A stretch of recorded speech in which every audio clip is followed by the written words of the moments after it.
I just want them to go back to work. And I think the senators on the right, well, I know the senators on the right want them to go back to work. No real reason for the shutdown to happen. It's kind of interesting. I start almost every show by saying this. It's the most important story happening in the United States of America today, but it's one of the most boring stories as well. This guy's not boring at all. It's Senator James Lankford. He is, of course, of the great state of Oklahoma. Senator, good to see you again. How are you? I'm doing very well. You want to sing the song Oklahoma while we're on? If we can, we have time at the end. Why not? He, of course, is the vice president of the Republican conference. What the heck's really going on, James? I don't understand it because I know Chuck Schumer's getting a real challenge from AOC next year in New York. Maybe that's his problem, but adding a bunch of health care and a bunch of foreign money that we took out in the one big beautiful bill doesn't seem to make sense in a continuing resolution situation. What's really going on? Yeah, what's really going on is this is all about Chuck Schumer in a primary challenge that he'll have coming up a year and a half from now because he's up in 3 years now for election. So he's trying to be able to fight that off while he's watching a socialist win the mayor's race in New York City. He's keenly aware that they're lining up to be able to take him out as well. And it's also about a whole nother group of Democrats in the Senate that are going to speak at the No Kings rally this weekend, that they want to show they're the strongest. They're running for president. They're the anti-Trump. So this is all about political drama. Who's caught up in this are all the federal workers, all the federal families that are affected by that, people that are trying to call the government and get a question answer from the IRS. Those are the people that are affected by it, while Democrats are right now trying to play politics and show their resistance power. What is this no kings thing? It appears to me that they go out there, they pretend that Trump is a fascist or an authoritarian. They pay a bunch of people to go and protest, to be on camera. So the people who are there don't really know why they're there, but they're getting paid, many of them. Those who are actually holding these no kings rallies are pretending there's a king, and Trump is lowering regulations, lowering taxation, giving more freedom. That's the antithesis of what a king would do. What do they hope to gain by that? Because it didn't help last time. They're hoping to be able to stir up support for the midterm elections. This is a gathering of far-left progressive groups that want open borders. They are supportive of the Palestinians. They're anti-Israel. A lot of anti-Semitic folks that are mixed into the crowd. And they're for folks that want a lot more government spending. They don't want a balanced budget on it. These are literally exactly the opposite from what the American people voted on last year. They want low crime. They want closed borders. They want peace in the Middle East. They want a thriving economy. That's what the American people want. The No Kings rally wants exactly the opposite. So it's America. You can get out and speak for how you want. Senate Democrats can stand there and rah-rah with them, but the American people are not behind them. I mean, that's the thing, isn't it? Senator James Lankford, by the way, great state of Oklahoma. When we see them do things like this just really does put into stone that they have no clue what the American people want. These are 75-25 issues. These are 80-20 issues. The American people wanted peace in the Middle East. They got it. They wanted lower taxation. They got it. They wanted you guys to strip out some spending in government. They got it. They don't want men and women in sports. They got it. What exactly is it the Democrats think that they have going for themselves? Are they completely clueless, or is there something going on here that I don't see? No, they're trying to rouse up the 20% to make themselves look larger on this. I mean, that's just where they are on it. These are 80-20 issues. They're on the 20 side of it, and they're trying to build support back the other direction on it. Again, it's America. You're free to be able to have that opinion, but it's also America. We vote and we take action based on those votes as well. And what they're pushing right now is this whole package is a climate change bill. It's a bunch of healthcare things that are left over from COVID that they want to pretend that COVID is still active. They've got all kinds of stuff crammed into this bill that we've said absolutely not. And a lot of people don't know the bill that they're proposing to reopen the government reopens the government for a few weeks. And then they want to do this all over again. In fact, some of the Senate Democrats have said, yes, we will shut it down again at the end of this 4-week extension that they want. So they're trying to make this just a rotating, shut the government down over and over and over again. Rightfully so. We've said no one in their right mind would take that deal. Let's just keep the government open. Let's keep debating and negotiating. But we are not going to just give them all these demands that are out there because it's exactly contrary to what the American people wanted. It's Senator James Lankford, jameslankford.com. Go there and support what he's doing. I had John Kennedy on yesterday, your friend and colleague, and he said if Chuck Schumer said to all the other Democrats in the Senate, sign up for the Taliban, they would ask him where to go to sign up. Why do they have this undying support for Chuck Schumer, who 6 months ago agreed to the same spending that we're looking at now for the CR? What leverage does he have on them? I know that there are more moderate senators from the Democrat side that just aren't voting the right way yet. What does he have on them? Do you know? Yeah, I can't tell what he has on him. I would tell you, talking to some other Democrat senators just in the hallways and on the floor back and forth, they're saying, hey, they're getting fed up with this as well. There's some real frustration because people are calling their offices as well saying, hey, I'm not getting paid. Why are you doing this? They're trying to say this is all about health care. People aren't buying it. People see what all is in their demands, all these climate change pieces and everything else that's stuck in there. People see it and know it for what it really is. But there are some more moderate Democrats that are now trying to be able to push back. But I would tell you, they're terrified of all these far left progressive groups showing up in their front yard and yelling and screaming at them. They'll bring pots and pans and they'll bang on them at dawn or pre-dawn at their house. I mean, they're living literally under the intimidation of these far left progressive groups. So it's not Chuck Schumer as much with the leverage. It's the fear that they'll look bad and their families will be awakened early in the morning. By the way, that's all illegal. That's not peaceably protesting. They can just be arrested. I mean, is there a deal to be made by people like you and Kennedy and others to sit down with these Democrats and say, vote this way, we've got your back? Or that fear that you just talked about is overwhelming for them? Yeah, there's a deal to be made. We don't mind, actually, and we've said it from the beginning, having a vote on their proposal. If they want to have a vote on their proposal, bring it up, let's have a vote on it. But they don't want a vote, they want an outcome. The minority party that's trying to define to the majority, here's what Americans want. And we've said, no, that's absolutely not what it is. So we're not going to support what you're supporting because, number one, we think it's wrong for the American people, wrong for the America's future. But we also have a clear responsibility to be able to speak out on what we believe is the right path and what President Trump is laying out there and what the American people said that they were looking for. So they're wanting an outcome. We're offering them a vote on it. So let's have an up or down vote, see where you really are on it. They're saying, no way, we want to get everything or we'll do nothing. You know, Hakeem Jeffries, the the House Minority Leader, he came out and said that we've got to do the ACA now because Republicans don't care about Americans' health care. You and I both know that doesn't expire. Those subsidies don't expire until December 31st. So getting this continuing resolution would allow Hakeem Jeffries and Chuck Schumer and others to argue with people like you about what do we do about it. Why is he doing it now? Again, what does he gain by making that an issue that Americans can just look up and see it's not an issue for 2 months? So let me tell you the actual secret kind of behind the scenes on this. Democrats realized a couple of months ago, they put in place when Joe Biden was president, they had Democrats in the House, Senate, White House. They did a reconciliation bill, which they can do purely partisan. We've done that as well when we had Republican control of everybody. They put in a piece that gave special plus-ups to insurance companies, not to individuals, to insurance companies, to be able to help out a group dealing with healthcare premiums. They voted on this. They set that to expire at the end of this year. So this doesn't take out Obamacare.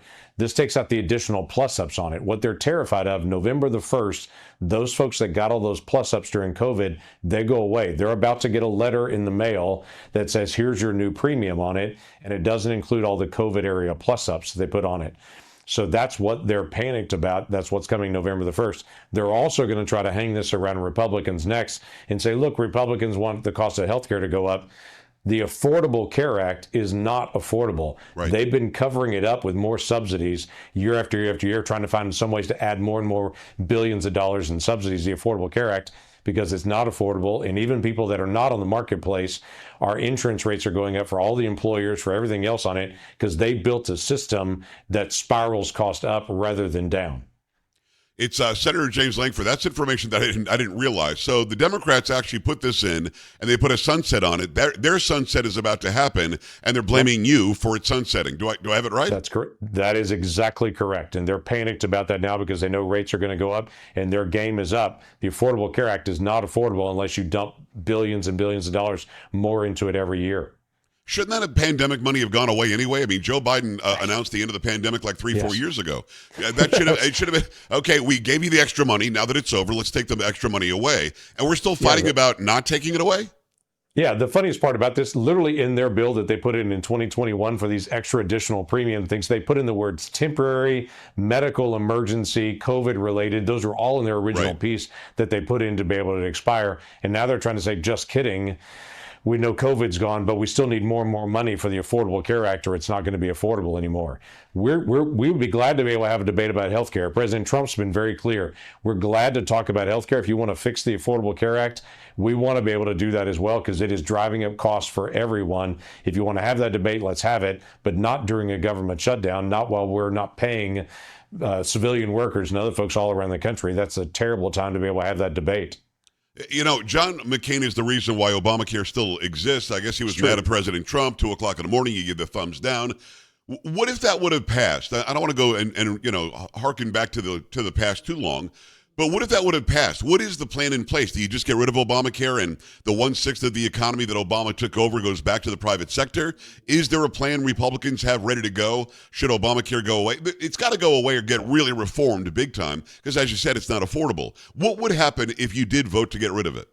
Yeah, the hard part about it now is not Obamacare anymore. It's just healthcare now, because Obamacare, a couple of things they did. They closed down all the private independent physicians. All of them were forced to be able to move in under a hospital. If we go back 20 years ago, most physicians had their own self-employment. They ran their own offices, extremely efficient, but that was hard for government to oversee. So Obamacare forced them all to be under a hospital. You can't undo that bell. Once that bell is rung, it's very difficult to now get them back out independent. It also closed down a bunch of independent labs and such, because they wanted to push them all to the hospitals. The bill was created to really favor the biggest hospitals. Right.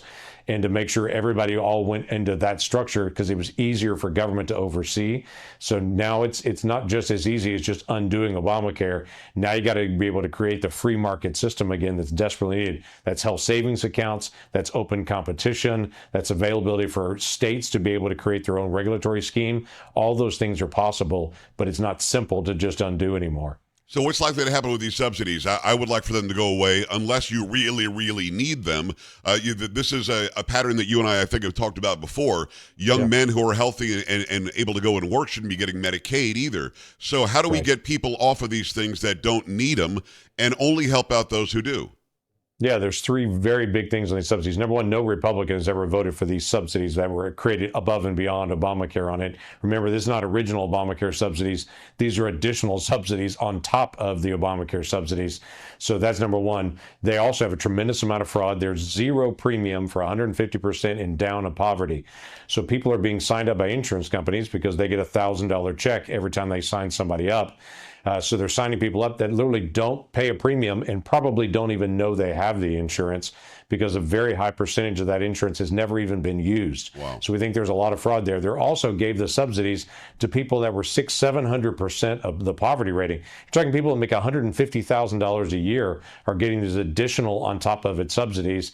And the last piece of this is they created these additional subsidies in a sneaky way that would allow the payments to go to abortion care and abortion insurance, knowing that under what's called the Hyde protections, federal tax dollars can't go to pay for abortion. So Democrats created this special little way to make sure they can go around that, paying insurance companies directly so they could cover abortion coverage.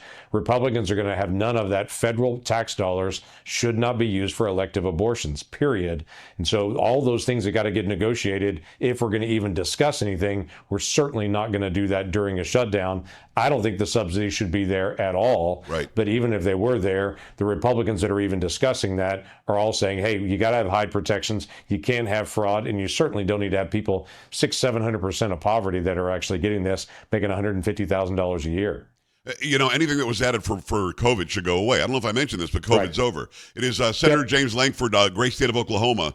Let's talk about illegals getting health care or getting medical care from the federal government. It is not happening in a direct route, but it's certainly happening. It's taking from Peter to pay Paul. In some of these blue states, I'm just going to lay it out and tell me if I get it wrong. In some of these blue states, what they're doing is they're taxing the healthcare providers, and then they're using that tax money to give healthcare to illegal aliens. Then they're taking money from the federal government, from you and me, from our tax dollars, and they're refunding the taxes that they put on the healthcare providers. So they're saying we're not directly paying for illegal alien healthcare when they know the taxation that they're doing, then the refund scheme is actually paying for healthcare for illegals. Did I get it right?